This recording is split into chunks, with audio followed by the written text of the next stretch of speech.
for you. Kalamungay. Kalamungay. Saya kasi kalamungay. Kalamungay. Yes, sudan na.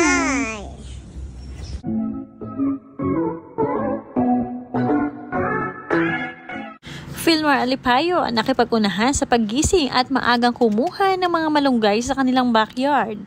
At maaga ring pinakilig ang kanyang asawa na si Andy na talaga namang binibigyan niya ng oras ngayon palagi.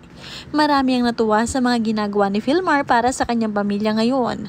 Panoorin at kung hindi pa nakasubscribe, don't forget to click subscribe and hit the notification bell to keep you updated.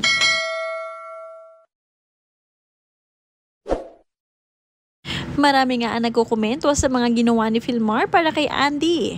Nawawala ang stress ni Ma'am pag masayahin si Filmar Alipayo at palabiro. Ganyan ang asawa ko pag nagagalit ako. Grabe ang pangaamo sa akin.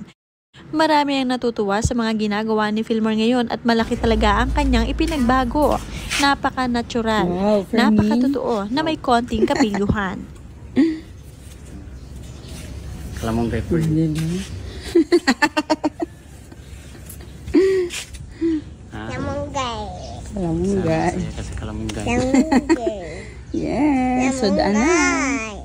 Ipinakita nga rin ni Andy at Filmar ang kanilang daily routine mula morning hanggang sa gabi. Ito pala ang kanilang ginagawa, lalong-lalo na ang pag-aasikaso sa kanilang farm life. Maganda ang pagpapalaki ng magulang kahit mayaman sila na anak ng artista, lalong-lalo na si Andy. Hindi nila sinanay sa mga sosyal na buhay ang kanilang mga anak. At syempre, tinuruan nga nila ito sa buhay farm life. Kaya naman itong si Lilo paggising ay agad nakukuhanin ng mga pagkain ng kanyang alaga ng mga manok. At siya mismo ang personal na pumupunta sa kulungan at isinasama pa nga nito si Kowa. Paggising nga nito ay naghahanda na ang magkapatid na pakainin ang kanilang mga alaga manok. Ito ay nakasanayan na nga nila at syempre ito na nga ang kabilang sa kanilang morning routine.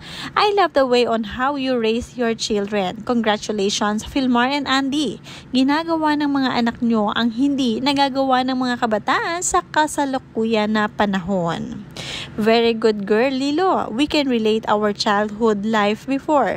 Love, love, Lilo. Ang ganda nga talaga ni Lilo at cute na cute naman itong si Kowa.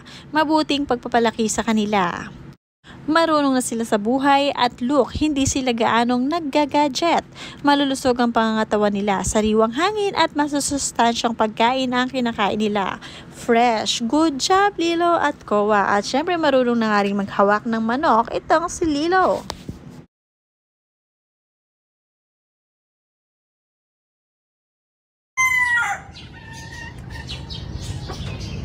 Ano? Diba? Mahog na ka, oh. Ikaw na bahog.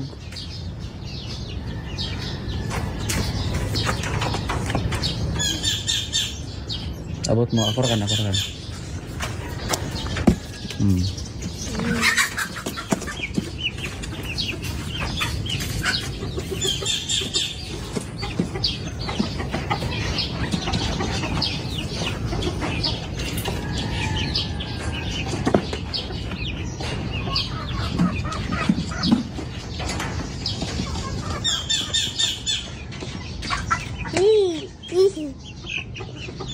Yes.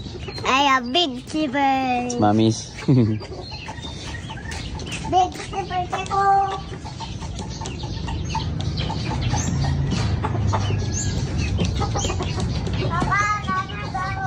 No more, I will get later.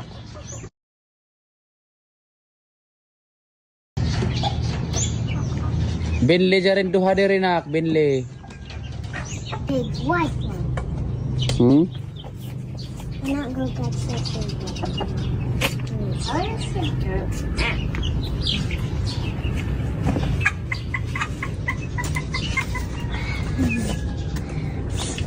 Hi! Ang sarap gumising sa umaga kapag ganito ang vibes, talaga namang napaka-natural at sanay na sanay sa buhay na simpleng-simple lamang. Malayo sa mga anumang gadget o anumang distraction ang buhay ni Lilo at Kowa.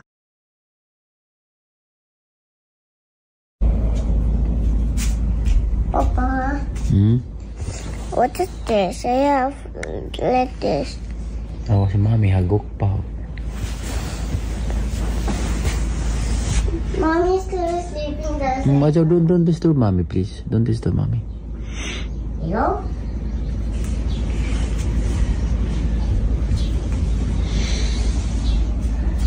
Samantala, ginagampanan naman ni Andy ang pagiging misis niya sa kanyang asawa na si Filmar Alipayo.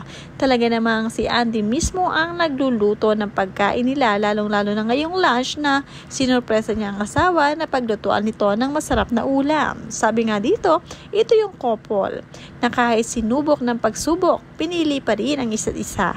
Naging masaya with love ang sweet ni Filmar. Nag-thank you pa nga itong si Filmar kay Andy dahil nga ipinaglutuan siya ng pagkain nito. Dami mong niloto ah. Ipon, vegetable curry. Manok na sinugba or fried chicken. Oh. Thai lemongrass chicken. Oh. Kala ko uling eh. Thank you pa rin. Thank you pa rin.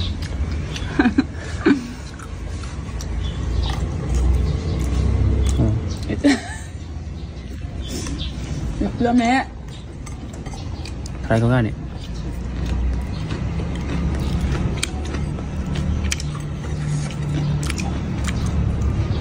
Pait. Pait gamay. Baka siya yung labot ng kaldero.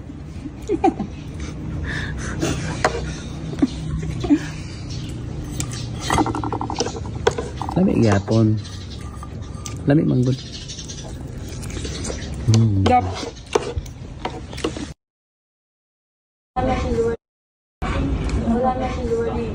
Ano pa pa?